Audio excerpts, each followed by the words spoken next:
Well, we are live again from Cinnamon Creek Ranch at the Reinhart 100 here with David Weaver.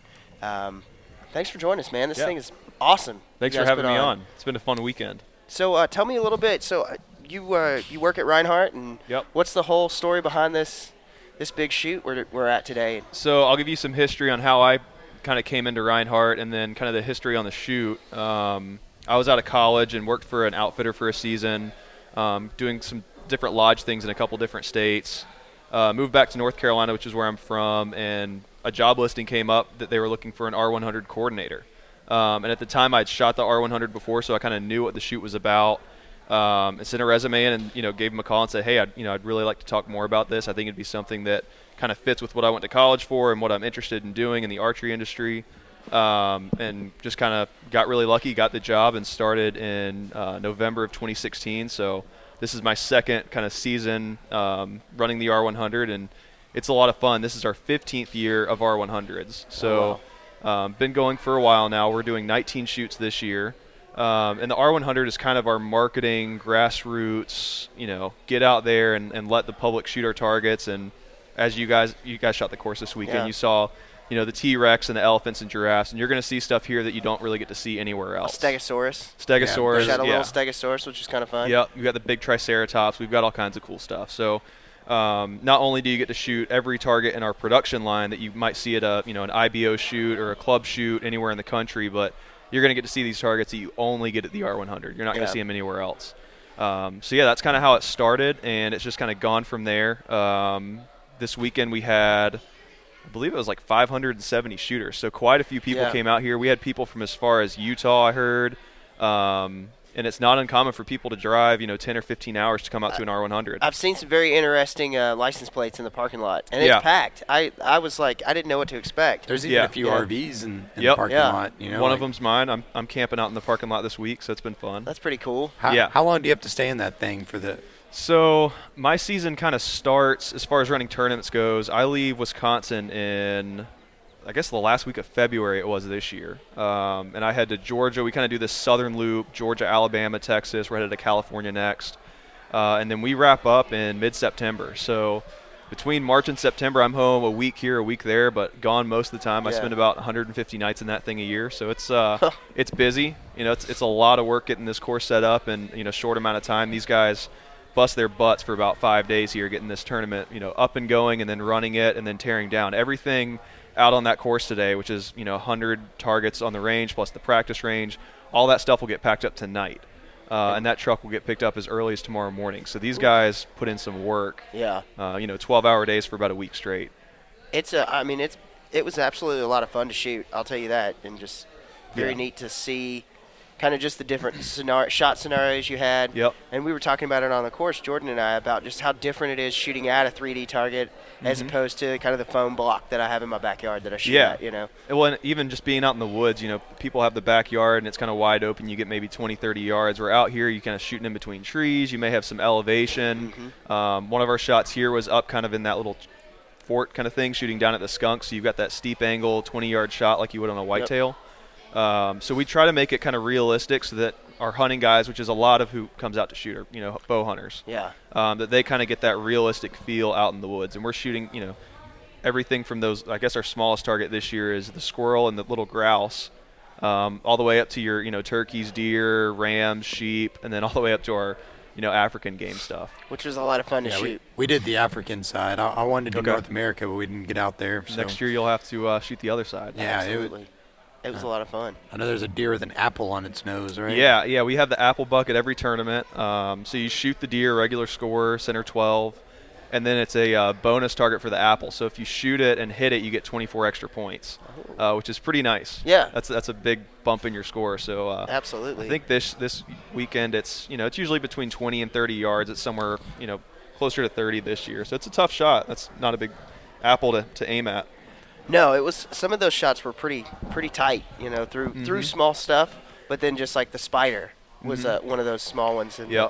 Well, that was a really cool one too. So there was a spider that was like in between a Y of a tree. Yeah. You had to like shoot between like a very small branch and the narrow actual Y, trunk, and it was. I thought I was going to hit that tree. Yeah.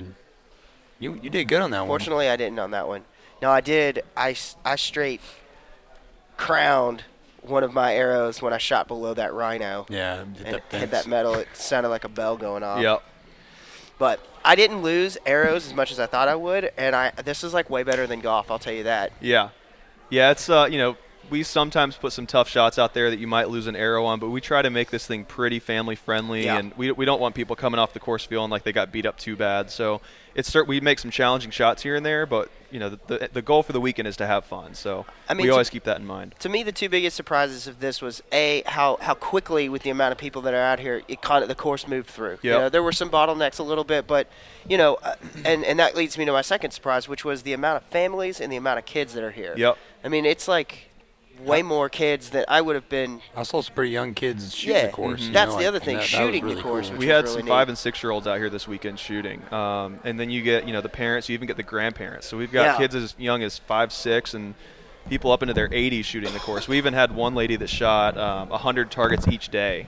So oh my gosh, that's a lot of archery in 2 days. I know that she's a little tired right now. Yeah. 50 targets were. I could definitely tell I was getting tired towards the end. The last part of my score sheet, there's a lot of 5s because I was dropping and even the mental focus side of it, just shooting that many targets and having to focus that many times, drawing your bow back and going through that process. It's taxing. Unfortunately, this weekend we had pretty mild weather. It wasn't super hot. It was nice and cloudy, so that sun wasn't beating down on us out there, which at this location can be bad because it is open back there in the back part of the property. So it was kind of a nice weekend for it. But yeah, you get 100 targets in and you're ready for a nap. Yeah, I can tell you my back is already. I feel the tension in my back just from shooting. Yep. I haven't shot that much in a long, long time as far as just like repetitive. And I thought it was really neat just because of the way that your targets changed. So you just had to. I mean, it wasn't like it was huge shifts of whatnot, but you just had to kind of constantly like go, okay, where am I gonna aim? And it just like you said, a lot of mental. I feel it's really good. Like this would be an awesome tune-up for deer season. Yeah, it's really great, and especially this time you're coming out of indoor season. I guess in Texas they don't probably shoot quite as much indoor because you can shoot outside all year round. But up in the Midwest, come February, March, we were ready to get out of the 20-yard range and not look at Vegas or 5-spot faces anymore. So it's nice to look at a deer vital or turkeys or, like you said, switch it up every target. Every target's going to be unique. So a little different. Yeah. It keeps you on your toes as far as where to aim and kind of picking out that perfect spot. Absolutely. So Jordan, what did you shoot on the course? I shot a solid 400 right on the dot. Right on the dot. What'd you say mine was? 370? 345. I wish it was 375, but it was 345. You bested me this time around. Yep. So. Always, son. Always, son. Come back next year and do it again, and then come back the next year and do 2 out of 3 maybe. Yeah, hopefully I can stay away from the backcountry hunters and anglers table long enough to shoot both of them. Well, we can get some more volunteers out next year, and that way you guys can be freed up to get out on the course a little more maybe. Exactly. That'd be nice. We had a couple volunteers show up yesterday, which is nice, but if you're listening to this, volunteers, volunteer. We need you. Yeah, I need to go shoot the full course. Yep. Exactly. And we appreciate having you guys out here. I saw Jeff at ATA this year, and he was here last year at this event, which was our first time having BHA at an R100. And I joined up. I've been a huge fan of BHA for a while, and so talked to Jeff this year at ATA, ended up reaching out to Ty Stubblefield, and it sounds like we're going to have 4 or 5 BHA groups at R100s this year all across the country. So that's awesome. Yeah. It's great that you guys are getting out here and selling some merch and kind of informing people, and you got the Backcountry Journal, so it's great to get that info out. We can't thank you enough for what you do for the organization for sure, because this is the kind of thing where you get a lot of people who may not be public land hunters, but then all of a sudden they're like, oh wait, I can get behind that. And yep, and we get people, they shoot the course and they come in for lunch and they kind of want to take a break for a little bit. So having our vendors here that they can stop and talk to and kind of, they're going to come over here and learn more about the importance of public lands, especially in a state like Texas where we don't have a whole lot of public land. We need to do everything we can. Yeah, preserve and maintain what we got for sure. So, well, tell us a little bit about Reinhart. What's kind of like the story of the company? Yeah. So everybody has seen the Reinhart logo. It's got the raptor on it, and everybody always asks me, why do you have a raptor on your logo? Like, wouldn't it be more appropriate to have a deer or an elk or something like that? That's kind of the trend in the archery industry is have a deer antler on your logo or something. But John Reinhart, who is the original owner of the company, watched Jurassic Park when it came out in the 90s. And had the idea, I'm going to make an archery target that you can shoot at, and it's going to be a velociraptor, just like in the movie Jurassic Park. Okay. So he kind of went from there, and really smart guy, has a background in taxidermy, and kind of came up with the mold, and then, fiberglass molding, and you can inject it with foam and create this target and paint it, and just kind of went from there. And now we've got, I don't know how many targets in our target line, but that's kind of the story on how the company got started. It's still a family-owned business. John's daughter and son-in-law run the company now. We've got probably 50 to 75 employees that are in the office and making targets. Everything is on site in Janesville, Wisconsin. Okay. Everything's made right there in the USA, so it's a cool business. They were great targets to shoot. I tell you, it's like spoiled me now. I'm like, I'm gonna have to go get something better than the old square shooting block at the house. You know? And our most popular target, which is the 18-1, you've probably seen that around. We've got them inside on the raffle table. We have a 1-year warranty on that target, and you can shoot it with broadheads. So if you buy that thing and in a year shoot out all 6 sides, all 6 main sides on that thing, we're going to give you a new one for free. Oh, wow. And we advertise that. We're not afraid to advertise that. And I can tell you, since I've been there, I haven't seen any come back. Yeah. It's pretty rare that somebody can shoot that thing out, even with broadheads in a year. It's a durable target. Yeah, because that's what's trashed my target that I have now, which is just a cheapo, kind of thing from Walmart. Is shooting broadheads in it, getting ready for deer season. Yep. Just ruins it, Yeah. Even though it says it'll do it, Yeah.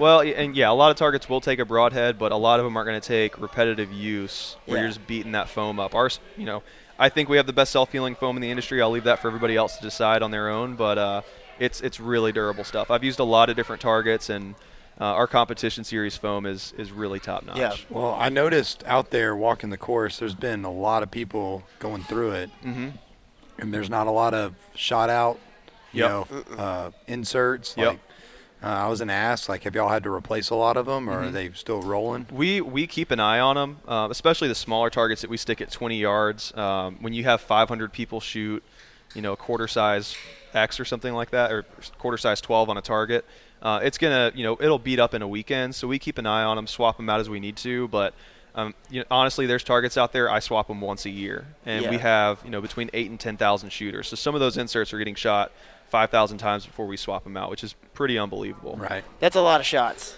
I took 345, and I guess I took 50 shots, not 345. Yeah. It's not golf. It's been a long day. It's been a long 50 weekend. shots, yeah. But that's a lot. Yep. That's more than I'm good about 7 or 8 typically, and then I'm like, okay, I'll take a break and then maybe come back and do some more, but try. And the nice thing with this is it's kind of spaced out, so you're not going to, you're not pulling your bow back and shooting a bunch at one time. It's kind of a shot every, what would you guys say, like 5-6 minutes or something? Something like that. You're going to judge the target, and you're going to walk to the next one, and it's kind of like a slow, easy pace. So you're not really wearing your arm out, so you can, typically I would not shoot 100 arrows in a day, but if I stretch it out over 8 hours or 9 hours, then it's a little bit more doable. Yeah, exactly.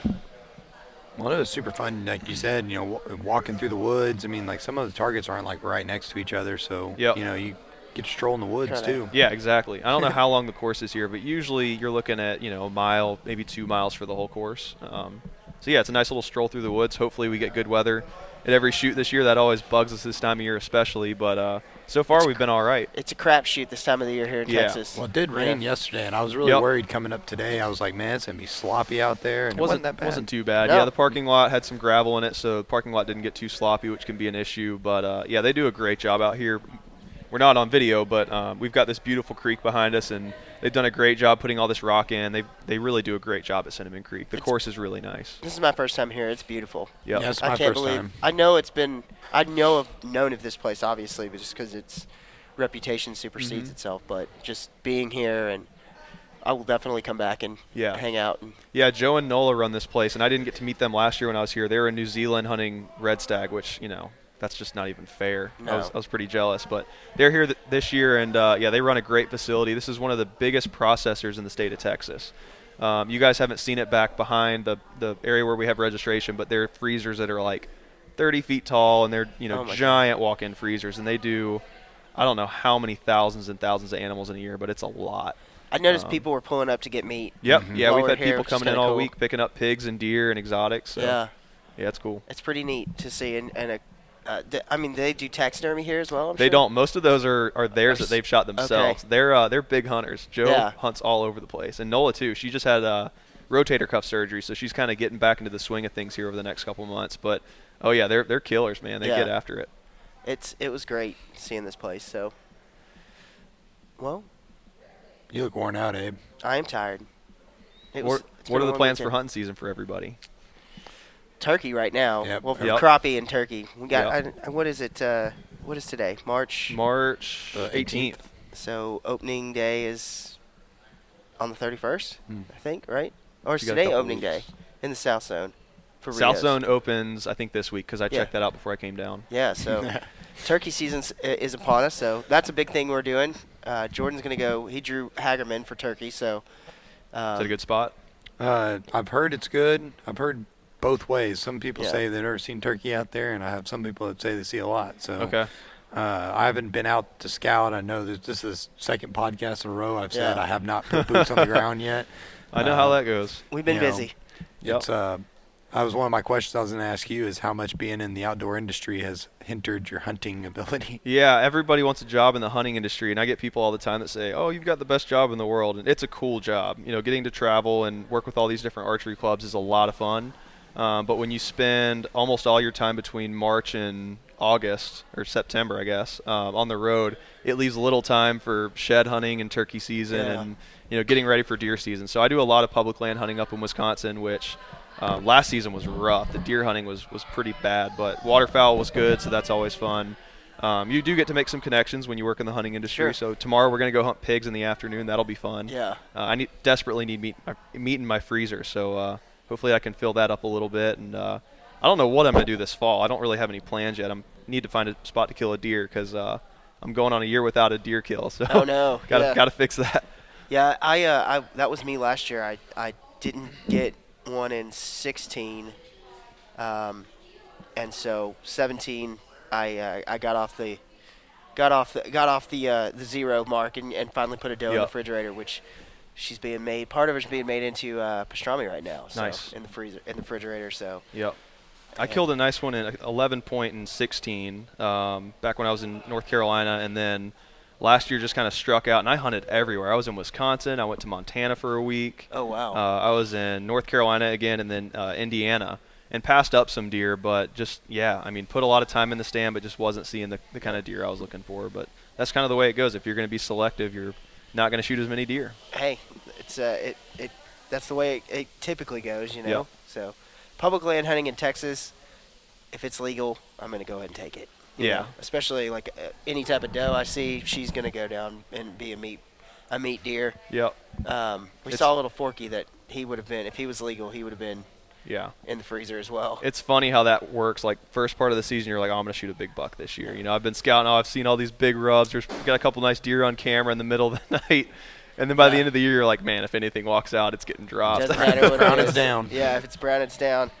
Yeah, we're very much that way, and we're meat hunters through and through for sure. Yep. And enjoy eating wild game, and I'm excited to try some different things with wild game that I've never tried this year. With, like I said, the pastrami. You've done corned venison, which was really good. That's good. Yeah. Yeah, I loved it. Yeah. But mainly what we've been doing is crappie fishing. So yeah, that's awesome. And fishing's big up in Wisconsin right now because there's no hunting season, but everything's frozen. Well, a month ago it was frozen when I came down, so it's ice fishing up there. But yeah, the crappie fishing down here is always good, and you guys probably have some pretty good bass fishing as well. Yep. Yeah, we do. We do have some good bass fishing. I think they've caught. So the state of Texas has the share lunker program, which is like I forget what the minimum requirements are, but these are bass that are typically like 13 or 14 pounds. Wow. Just giants. And Lake Fork caught 2 in a week. And then they caught another one a week later out of Fork, and then they caught a 4th like 2 days after that out near San Angelo. So this is a program where the state takes these. They have to be alive. They take these fish and they try to help pass on their genes. You know, so they will breed that fish and then they'll release that fish back out into the wild, and it's a neat program, and I think you may win a Toyota Tundra or something right now. They've got a big drawing and everything. So that's cool. And the state's doing that? The state is, yeah. Wow. Yeah, you'll see the state put fish in a lot of places, whether it's trout or bass or whatever. But usually you don't see that kind of genetic kind of thing, like what they do with deer in some places or elk, where they're actually, looking to improve trophy size or trophy quality. Yeah. So that's pretty cool. Well, Texas prides himself on their bass fishing. Everything's bigger in Texas. Absolutely. Always. Absolutely. Big bass out of a small lake. Fork is one of those, it's not a giant lake at all, comparatively speaking to some of these other well-known bass fisheries. And to pull those amount of fish out of there, it's just crazy, to see something that big. I mean, I don't even know what I would do if I caught 13 pounds. I'd just be like, oh, my God. That's twice as big as any bass I've ever caught. Yeah, that's a giant, so for sure.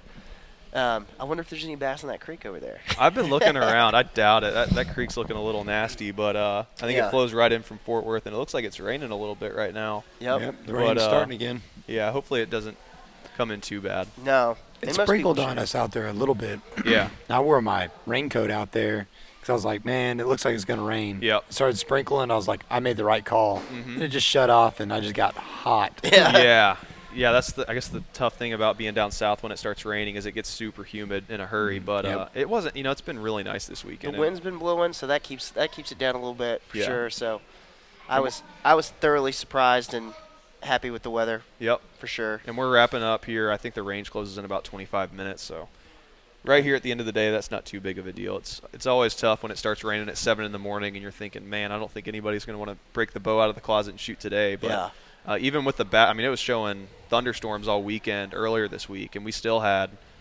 close to 500 shooters this weekend. So it was hats off to Texas for showing up. It was a super cool event, and I'm kind of sad I didn't get a chance to do this in previous years, now. Yeah. Well, no, for sure. Hopefully more people hear about it. We're trying to market it as best we can, and we've got a great Facebook page. If anybody's interested in shooting, you can check out our website, r100.org, or Reinhart R100 on Facebook, and lots of pictures. You can kind of get an idea of what you'd be seeing when you come out to the course. Any questions, you can email me at david@r100.org. More than happy to talk to anybody. So, anything I can do to help or answer any questions, I'm always here for it. It was awesome. So not only is the course that you have run, y'all have Africa and North America, and y'all also do the Big Ten? Yeah, the Super 10. Super 10, there you go. We've got some side events just to kind of keep you busy throughout the day if you finish the course early. The Super 10 is on Saturday, and that's a two-man team shoot. Did you guys watch it at all yesterday? I was at the booth. I let the other guys go. Yeah, so it's a two-man team shoot, and it's a little bit different format than the R100 course, which is, depending on division, between like 25 and 50 yards maximum range. With the Super 10, it's a money payout, so you're shooting off for cash, which is always nice. But it's 60-yard max, and it's unknown yardage. So that makes it a little bit tougher. You got to figure out where those targets are at yardage-wise, and you can discuss yardage with your partner. It is ASA scoring, so lower 12s, and then the 14s up in the corner are in play. So a lot more strategy than just your standard 3D course like we have out on the R100 courses. And those guys had a blast yesterday. We had everybody from trad guys flinging arrows at a 58-yard moose to these target archery guys that are smoking 14s and 12s, and it's always fun to watch. Yeah. And then today we've got, I guess, the milk jug shoot and the iron buck coming up here in about 10 minutes. Oh, yeah, they do the iron buck? Yeah, the iron buck's going to be at 2:30, so we got an hour here. We can walk over and see that. And that one, it's basically a steel. It's a deer that's cut out of steel, and it's got an insert in the middle of it. So you have to place your arrow in that insert. If you hit the steel, your arrow will break. Every time it shatters arrows. Yeah. So we start at 50 yards. You got to make it, and then we move back in 10-yard increments. And it usually goes anywhere from 70. I think the farthest I saw last year was like 130 yards, something like that in California. We had two guys that were just killing it out there. It was pretty 130 yards. Yeah. And is that like a money thing that you win, or is it just like so the Super 10's money payout, and then the milk jug and the iron buck we give out a target. So the milk jug is a bag target, and then the iron buck is an 18-1, which is that target we were talking about earlier. So yeah, definitely can win some stuff. You have to sacrifice an arrow, but they're both free to shoot. So hey, that's a good pretty time. Cool. You gonna shoot that, Jordan? No. No. I did it last weekend and broke 2 arrows at 80. I wasn't very happy about that. Yeah. I missed once. I was like, I'm going to get it the second time, and missed it again. So that's the way that goes. Yeah, I won't be shooting it because my sight, like I have it dialed in for 20, 30, and 40, and I haven't played with it outside of that. Yep. Like some of the shots here, like luckily nothing really ranged out past that, so I did I did good with You were fine. where my sight was, but I don't know where to adjust it from there. Cause it's just a blank. Thumb it, dude. I was doing the same thing last week. My sight tape, I changed poundage on my bow, and my sight tape was definitely off. I was adding yardage on it and clicking that sight, and it was still off a little bit, unfortunately. But it's all, it's fun flinging arrows at long distance. I know where there's a pro shop around this area. Yeah, there's a pretty good pro shop here on site. Yeah, exactly. We had a lot of fun doing this. It was such a blast, and this is such a cool event to come and hang out at, and super family oriented, obviously, and bring your kids out and hang out. And come join BHA. Exactly. Come join BHA. Get a T-shirt or two. Absolutely. Maybe a hat. Yep. Stickers. Yeah, we've got all kinds of good merch, and you guys have a table full of merch. So yeah, I was eyeing some of y'all's merch. Yeah, I might have to cool mosey stuff on in there. Yeah, again. we work hard on that, and we've got some great responses this year. So it's always good to see. You come in on Saturday and nobody's really wearing shirts from this year, and then you come back Sunday and you see the T-shirts that you've been working on all winter, and everybody's wearing them, and you got the hats out there. So that's always that cool. One would be good. Yeah. Told you. Told you. Yeah. I'm super excited. I want one of those Velociraptor targets though so bad in my yard now. That or the giraffe. We had a discussion about the giraffe just because we thought maybe that would draw the eye of some of your neighbors if you had a 30-foot tall giraffe in your backyard. I can't remember how tall it is, but it's close to 30 feet. It's between like 25 and 35 feet. It's a tall giraffe. And then we built that T-Rex this year, which is 18 feet long, and they're serious archery targets. We get questions all the time. Will you sell one of those? And unfortunately, they are custom. We spent probably 400 or 500 hours building that T-Rex this offseason. Yeah. So a ton of work goes into it, and it is one of a kind. So we'll keep it on the R100 circuit for a long, long time. Yeah, it seems like it's one of those things that would be pretty difficult to build. Yeah. But like you said, the Velociraptor, and we've got a couple different dinosaurs that are in our production line. Yeah. So you can hop over if you're not a dealer. We do sell dealer only, but Lancaster Archery Supply. Go to their website, and they have all of our targets there. Well, and y'all also, I know that this year, isn't it new? Y'all have a Sasquatch. Yeah, we just. Sasquatch. Yeah, that's right. Sasquatch is new for a production target this year from us, and he's big. He weighs like 225 pounds, and he's about 7 feet tall. So he's a monster of an archery target compared to a deer that's a couple feet tall and weighs like 30 pounds. Exactly. But yeah, he's a big hit. That Sasquatch and the T-Rex are kind of our new big things for this year, and we've had people email us asking us what range it'll be on because they're coming just because they want to shoot that T-Rex and Sasquatch for the first time. Yeah, we missed out on that because that's all North America. Yeah. I'm going to have to go walk over there we and have just check it T-Rex out. and Sasquatch here. That's another good reason to shoot both courses, I guess. Got to shoot all 100 in the weekend. To get a good mixture of everything. So I guess talking about these new things, is there anything that you know of that you can talk about? Like, is there anything new coming in for the line down the pipe? Two of the targets you guys saw out there, the Stag Beetle and the Scorpion. Did you guys see that one out there? Yep. That one will be a production target in 2019. They gave me that one as kind of a prototype. We're going to test it out this year, and we'll have it at ATA show next year, debuting that for the public. So if you shoot that one this year and you really like that target, that is one that you could purchase in about 12 months. I don't really have any plans, or nothing in the works yet for next year, but I'm sure we'll have some interesting stuff coming out. Yeah. We've come out with a lot of new products. The last 2 years, we've come out with over 10 new products each year, and about half of that is 3D. So like the Red Stag, I don't know if you guys saw the Red Stag out there, but that was a new one last year. And it's one of the Rams and the Impala was also new this year. So I like the big Cape Buffalo. Yeah. That was cool. I haven't been up to Reinhart in like 3 weeks because I've been out here running R100s. But when I get back, I'm sure there's going to be some new projects on the board because they're right when I was leaving, they were kind of finishing everything up. So I'm sure they've got some new ideas that they're going to be working on. Big scary prehistoric animal you can fling arrows at. Yeah, we always like ideas. So if anybody has ideas, you can message us on Facebook and say, hey, this would be really cool. I've definitely got some ideas for some things, but I'm going to stay quiet about it right now. What's the strangest request you guys have had for a target? Here's a picture of my ex-wife. Yeah, certain presidential candidates maybe. Okay. We used to have an alien, and so people want us to bring back the alien, but the alien retired and flew back home to wherever she was from. And it was a crazy target. One of them was like 20 feet tall, and it just wasn't very stable. So safety-wise, we kind of retired that off the circuit. And then we built a new one, and it was even more unstable, so it never even saw a shoot. But maybe in the future we'll build something a little bit more safe and stable that we can bring out to the R100, because that was very cool. Yeah. I was always curious if there's a way to make a bow fishing target. We have one. Do y'all? Yeah, we have a gar that's like 3 feet long, and it's weighted, and it has hooks on it. So you can if you had a couple bricks, you could tie the bricks to the gar and submerge it down in the water. You could even put it in a pool or something if you wanted to shoot arrows at it that way. Oh my gosh. But Melissa Bachman has a great video where she's shooting it, 6 inches under the water. You kind of get to work with that refraction. We also have the carp, which isn't really intended to be set underwater, but you could if you really wanted to. So we've got a couple of those for the bow fishing guys. Yeah, 'cause we shot the carp today. Yeah. And I saw that, and I've always thought that'd be cool because I really like to bow fish. Yep. And I'll always play with the idea of how could you make that happen. How could you practice bow fishing? Yeah.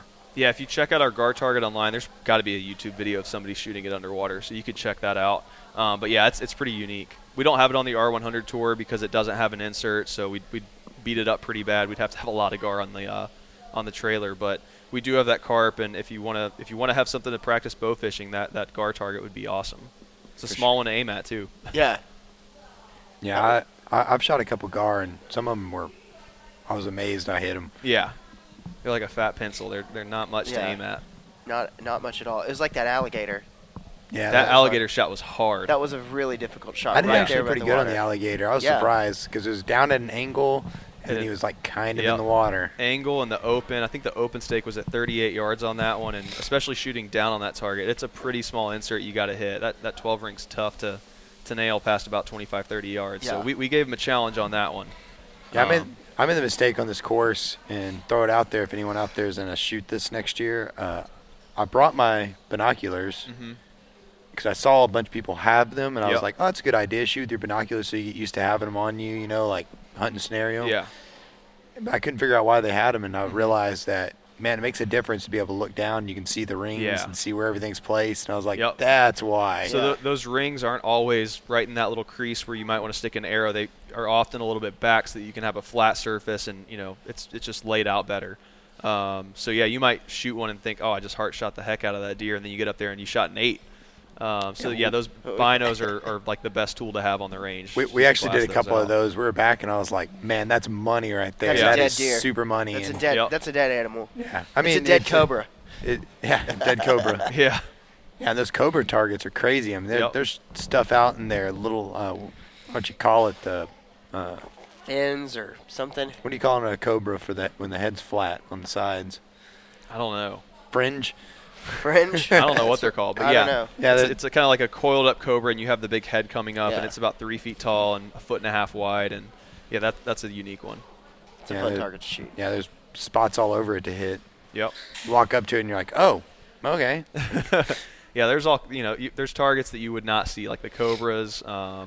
We had the giant black widow spider. It's like a 3 foot tall black widow spider. You're probably not going to see that out in the wild anywhere, I'm guessing. I would run away and scream like a girl. Yeah, I would too. Wild. I think that the tree boa too. I hate snakes, so that tree boa's got to die. I'm not a snake person either.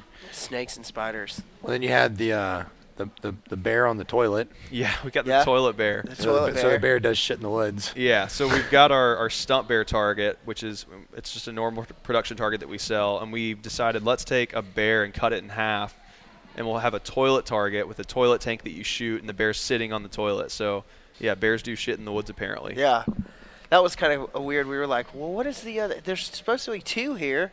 Oh, it's the toilet. Yeah. You shoot the toilet. Yep.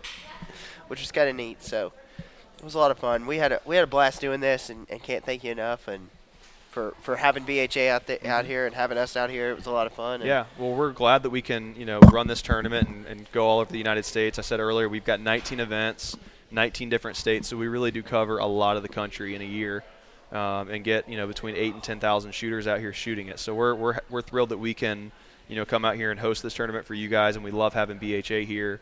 Hope to have BHA at more events. So if you are a BHA chapter and you're interested in hosting or having a table out at any event, shoot me an email. We'll get you all set up. Yeah, we appreciate that. We can use all the help we can get, and I know we enjoy having you guys here for sure. So awesome.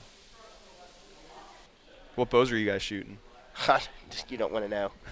Yeah, I'm shooting like a 1948 PSE that. When I went to the pro shop to get the strings changed, they were like, man, you need to make this a bow fishing rig. Yeah. I was like, yeah, I just don't have the I don't have the money right now to invest in a bow like that. I understand. I'm a freak. I'm left eye dominant and right-handed, so Ooh. I started with a crossbow just so I could start hunting does, and then decided that I was going to make the jump to a compound bow. But then I was like, well, do I want to learn to shoot right-handed, or do I just shoot left-handed and figure out how to draw a bow back and just kind of do it that way? And so I just kind of got let's just get a cheapo left-handed bow just to see how it goes. And I mean, I killed a deer with it last year, and works. so it worked. And I'm gonna make the jump here pretty soon to get a new one. What are you looking at? I don't know. You're gunning for that Matthews that he has in there for the raffle. Yeah, that would be awesome. That would be awesome. If I won that raffle, that would be neat. But I have bad luck on raffles. We give away all kinds of stuff. We've got the Matthews bow, and we've got a bunch of targets, and we've got a dozen sponsors or so, and they all give us stuff at every event. So it's great to be able to give all that stuff out. We were talking about this on the range. I was like, man, that bow would be awesome, no doubt. That would be obviously the top choice. But those Vortex Diamondbacks are a hard second. I like those Diamondbacks. I've got a pair of them myself, and they're they're not your $1,000 optic. They're not the highest thing on the shelf, but for a middle of the road pair of binoculars, not too crazy expensive, they do great. Oh my gosh, I love mine. Yep. Yeah, I took a pair up to Lake Meredith to use to go whitetail hunting in a big canyon up there, and that's like Mule Deer City up there. So I saw some mule deer, and it was so nice to be able to have a pair of binoculars like that you can actually see pretty well with, and I thought it was pretty nice. So I've used them, 3D course I use them all the time, indoor I use them quite a bit, and then going out west for mule deer, elk, I mean, you can see animals a really long way away with those things. Which makes it nice. That and it was nice because I had a tripod as well. So yeah, you got to use the tripod. Got to use the tripod. That's the way to do it. What about you? What are you shooting? I lucked into a Missions ballistic. It's not the 2.0. It's the first ballistic. But I traded a couple things and ended up at the end of the trade with a bow, which was what I was gunning for. Yep. And got it set up. There's a couple things I think I might want to change about it. Sight-wise, I'm still shooting whatever the guy before me had, but it's a fantastic bow. Yeah. I really love it. Cool. How about yourself? I just picked up a new Matthews TRX-38, which is their target bow for this year, and really, really like it. It shoots way better than I ever could imagine shooting. Yeah. And it's tuned up super easy. It's held a great tune. Need to get a sight tape set, but that bow's rocking. And then for hunting, I'm using a Prime Synergy Hybrid, which is what they came out with last year. They're still making that bow this year, I think because it was so dang popular. It's just a awesome shooting bow. Had a little trouble at first getting it tuned. I think that was some bad strings that I had, not from Prime, from somebody else. And ended up getting a better set of strings, and as soon as I threw them on, that thing was shooting bullet holes through paper and no problems out to 80, 90 yards. So oh, wow. It's both of thing bows have been great. And then Vortex. I use a lot of Vortex optics, so I'm rocking those for binos right now. And trying to think what else I have.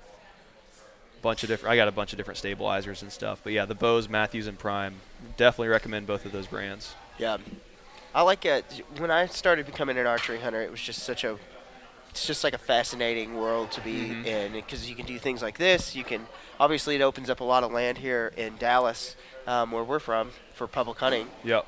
Because most everything close to the Metroplex here is going to be bow only. So, to be able to go out and hunt 45 minutes from a house on public land in Texas is awesome. And we've got good deer there, and there's always pigs. I mean, there's pigs here, So. Well, there's so many advantages to archery hunting, not just the fact that I think bow hunting is a lot more fun. Just getting up, right there close to an animal is so much better than shooting it at 100 yards. Yeah. It's just, a lot more entertaining to me. But, with almost every state has different tags or different opportunities for bow hunters that you can't get as a rifle hunter. Yeah. So, especially on public land, we all know that public land can get crowded at times or overhunted. So, being able to shoot a bow and maybe going into an archery-only area or applying for an early season tag that's archery-only, it's so helpful. a lot less guys out there. Maybe the trophy quality will be better. And it's, like I said, it's more fun shooting those animals at 20 yards rather than 100 with a rifle. Up close and personal. That's what changed it for me. Everything was being that close. Yeah. You know, the reason I got into bow hunting was just because where I hunt on some private land that some family has, was that you couldn't shoot a doe with a rifle. Yeah. So you had to shoot them with the bow. So we had way too many does. So I was like, I'm just going to back crossbow, and we'll start whacking some does down here. You know, and so the first year that I got close, like had a doe come in at like 10 yards, I was like, I'll never go back. I mean, it's hard pressed for me to go back to a rifle. You know, I still rifle hunt and love doing it, but there's just nothing that compares to hunting with a bow and being that close and that intimate with the animal. You know, I don't know what the percentage is, but I've shot way more deer with a bow, like back east, especially back behind neighborhoods or in little cutouts, like close to city limits, where like you just can't shoot guns back there. You know, there's houses or business or something, and you may have access to that land, but with the city laws and or county laws, they're not going to let you shoot firearms back there. With archery, there's so many deer in those areas often. You can go back there and shoot 10 or 12 deer, no problem, in a season with a bow, where if you were just a rifle hunter, you would have never had that opportunity. So it opens up a lot of doors. People kind of look at it and say, oh, bow hunting's going to be so much harder, and you got to practice, and that's true. It's going to be more challenging, and you do have to practice. But yeah, you don't have to spend $50 going to the gun range every week and shooting grass. You can reuse those arrows, and you can get let's say you spend $100 on arrows, they're going to last you over a year probably, unless you lose them or something. But shoot metal support beams. Like I did today. Shooting iron bucks all week. You'll burn through them in a hurry. But yeah, archery's great. I mean, not just getting out here and shooting 3D tournaments and meeting people, and the people in archery are great. It's like you guys said earlier, families and young kids and parents, and everybody's having a great time. But the hunting opportunities as well, it's pretty awesome. Yeah, ton of kids out here. It was great to see. I like we talked about in the very beginning, which is seeing kids come out here and not only just like hanging out here, but actually participating in shooting was really so enjoying neat to it. see. Well, and I talked to some of the kids, when I was at the booth, they'd come up and, they were just super excited and super stoked on, what they're doing, and, they wanted to tell people about it, and it's good to see that, and the youth coming up, excited about something like this, because it's a great way to get them out and do something that a lot of kids don't.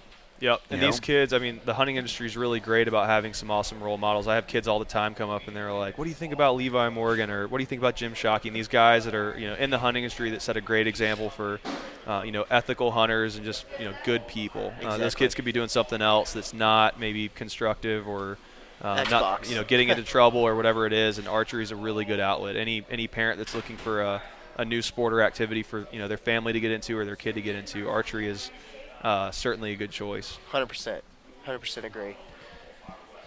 Well, I got one more for you. Sure. This is always a favorite for me. Is as a hunter in general, doesn't matter rifle, bow, what is one piece of gear that you have to have in the field? Like if you got in the stand, you probably would get down for it. That's a good question. I mean, everybody's got, like the boot. Everybody says boots are super important, and that's probably true. I don't want to go like the route that everybody else goes, so I'm trying to think of something unique. I'll go archery centric and say my release. I'm very picky about the release that I have, and I could probably shoot okay with, any release out there. They're all pretty close, but getting dialed in with your equipment and having that release that you practice with, and it fits right on your face when you anchor in. If I got in the stand and didn't have my stand release, I'd probably be hauling butt back to the truck to grab it.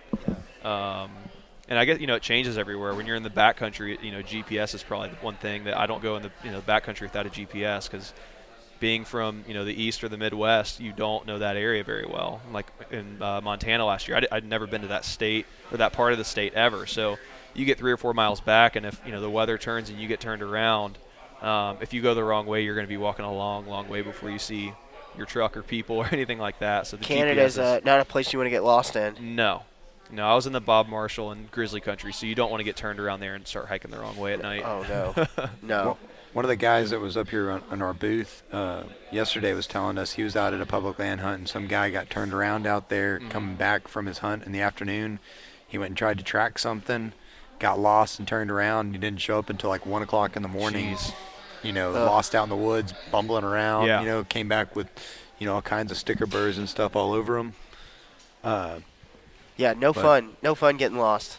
And I guess that kind of goes into another question of has there been anything lately that you picked up that you were like just grabbed because you thought it might be funny and turned out really good? As far as equipment goes? Oh, yeah, equipment. Like, I'm trying to think of stuff that I saw this year. That new Garmin bow sight at ATA was pretty awesome. We were talking about that. I haven't picked one up yet, but I did get to play. They were set up literally behind our booth at ATA. So I talked to those guys several times and checked out the product, and that's really unique. I think especially in states like Texas where you're hunting within 40 yards, and they're probably going to allow you to use that thing for hunting pigs. It's going to be a great tool for that. Yeah. I did make a switch in arrows last year to Black Eagle arrows. I was shooting gold tips and still love gold tip. Shoot them occasionally for 3D, but Black Eagle arrows are kind of a newer company. If you haven't heard of them, check their stuff out. They make really good arrows, really, really, really consistent product. You'll buy a dozen, and all dozen arrows are great, where sometimes you buy half a dozen or a dozen arrows and you get one or two in there that just aren't quite like the others. Those Black Eagles are super consistent and really do fly great. I love mine. I made that switch too this year. Yeah. And just upped my arrow game, and it was worth it. Yeah. Yeah, I actually have on my arrows, I have a dot on the ones I know that fly like 100% true, and I've, broadhead tuned, done all that stuff. Yep. My other ones are just like I put a judo tip on them. That's when I shoot in the dirt or. Yeah. Exactly. Yeah, it's always good to have a couple burner arrows to, if you're going to shoot a shot that may not be 100% or, practicing or whatever, if you're going to stretch out a little farther, don't shoot your best arrows. Yeah. Mark your fletchings 1 through 6 or 1 through 12 and find the ones that fit best and stick those in the bow case and save those for hunting season. Exactly. That's what I did. I bought a dozen arrows, took 6. They're my target arrows. The other 6 are straight hunting arrows only. Yep. So. What about you guys? What equipment have you seen that's kind of standing out? Anything that's come out in the last year or so? Equipment-wise, I'm still building up my equipment, and right now, the biggest thing I've got in my arsenal is my Vortex binoculars and my Rangefinder. Yep. My Rangefinder was definitely a jumping game. It helped out a lot. Yep. And a lot of people I hear them, I don't use that because, a deer walks out and you're not going to have it. But, I sit in a stand and I range every tree out there, anything where I think a deer's going to come through. I pop it with a range so I can at least be like, well, they're sort of close to that tree, so it's probably about 5 yards behind that tree, Yep, that's important. I think if you're a tree stand hunter, kind of picking out those trees and saying, okay, that tree's 20 yards. It's always going to be 20 yards, and if a deer steps out in front of it, it'll be 18, and if it's past it, it'll be 22, and kind of knowing where everything's going to be, but also playing the game of and I keep my rangefinder in the car, or if I'm going, I play a lot of disc golf, so when I go on a disc golf course, I'll pick out stuff, and I'll have my rangefinder, and I'll shoot it and say, okay, that target or that tree might be 62 yards, and I range it, and I'm 8 yards off. I'm like, man, I need to clean up my ranging game, because if you have that deer that's running through or whatever animal it is, you may have just a couple seconds to figure out how far it's going to be and draw your bow back, and that's a process that takes time. Or you're busted and they're looking straight at you and you can't move, you know, and you may only have the ability to get your bow off the. But having that, being proficient with not just using a rangefinder, but actually ranging in your head how far things are, that can be a very useful tool that a lot of people aren't very good at. Yeah, I'm not good at it. I'll admit it right now. Like, I needed a rangefinder bad. Yeah. Oh, and it's bad for me because I used to shoot a lot of unknown 3D stuff, and I got kind of decent at range and targets. And then you go to the R100's a known shoot, and you just kind of lose that skill in a hurry, and you're like, man, I used to be kind of decent at this, and now I'm terrible at it. Yeah, that's definitely a good skill to pick up and possess in the woods. Is being able to like pretty closely accurately range something just with your eyes. Yep. I'll tell you another really useful piece of equipment that it's not new to me, but something I switched to probably 3 or 4 years ago. I always shot like everybody starts out, a 3 or a 5 pin fixed sight. Some people like a single pin. I switched to a black gold. The first one I had was an Ascent. I can't remember what the new one's called, but it's a 3 or a 5 pin slider.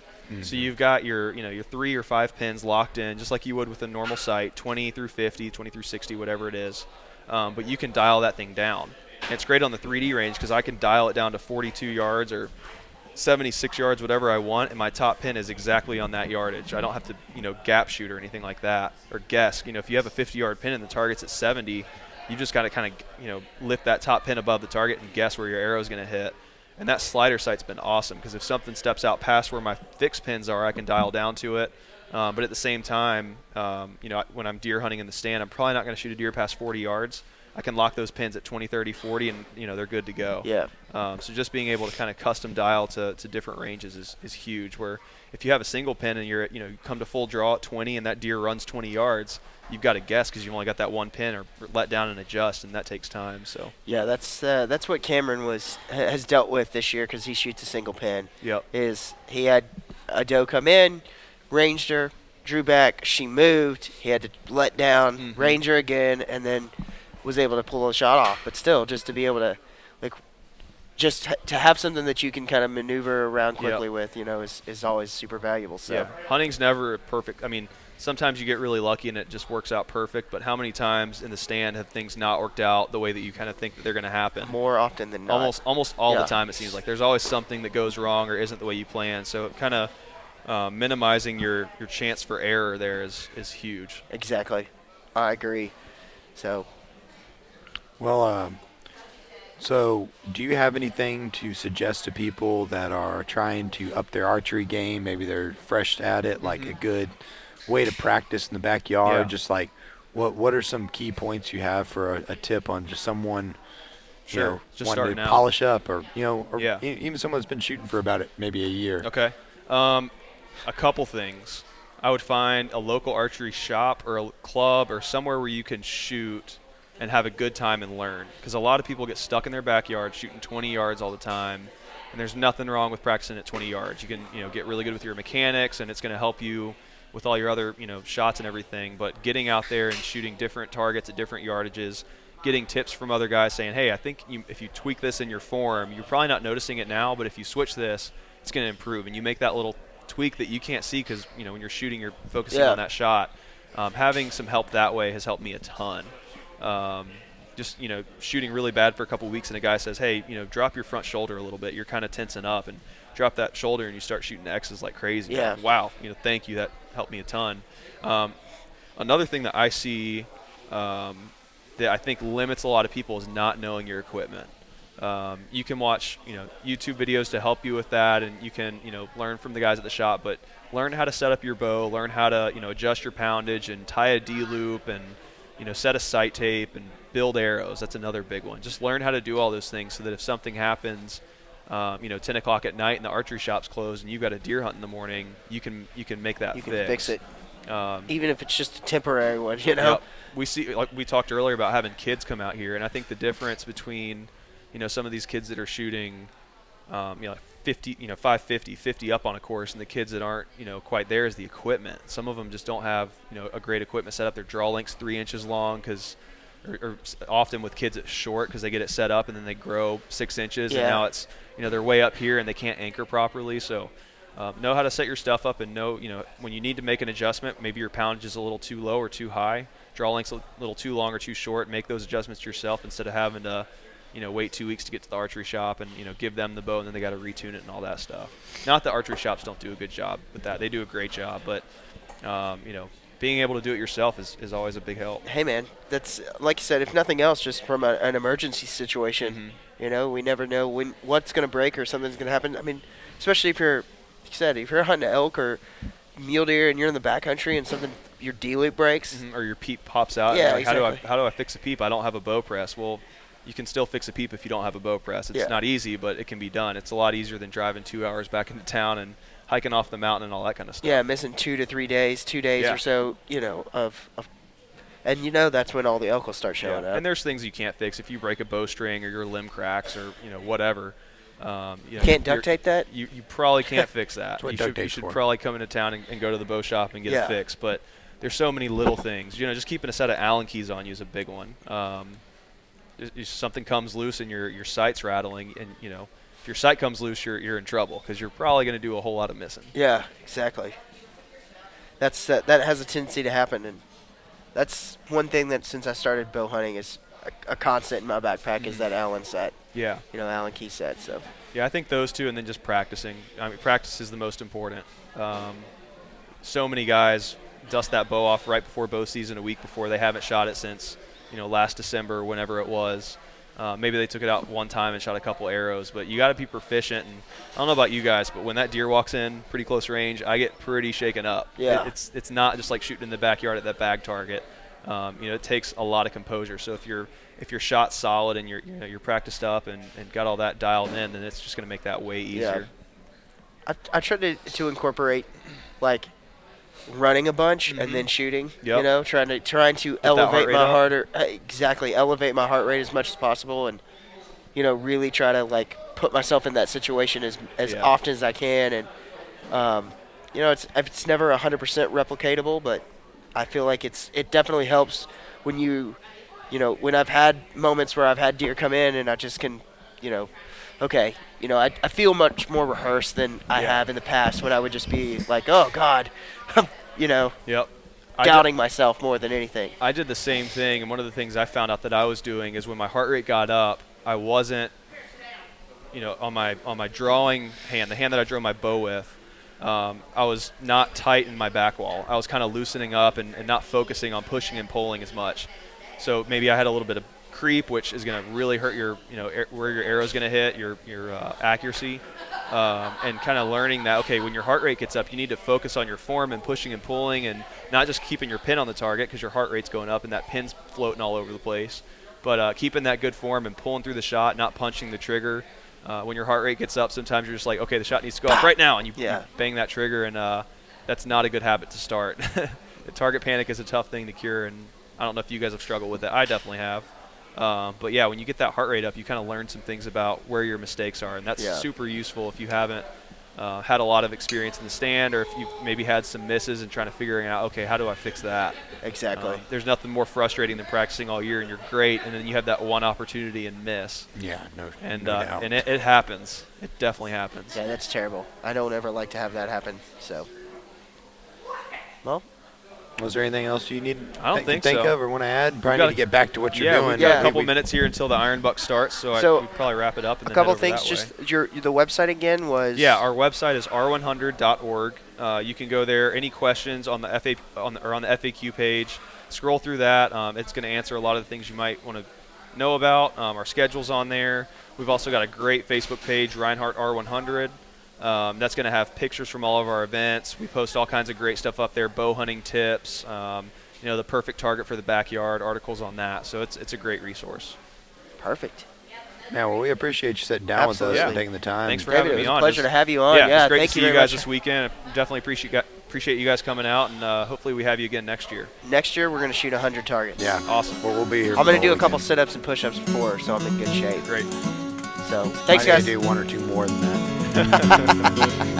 Don't skip chest day. Yeah, don't skip chest day.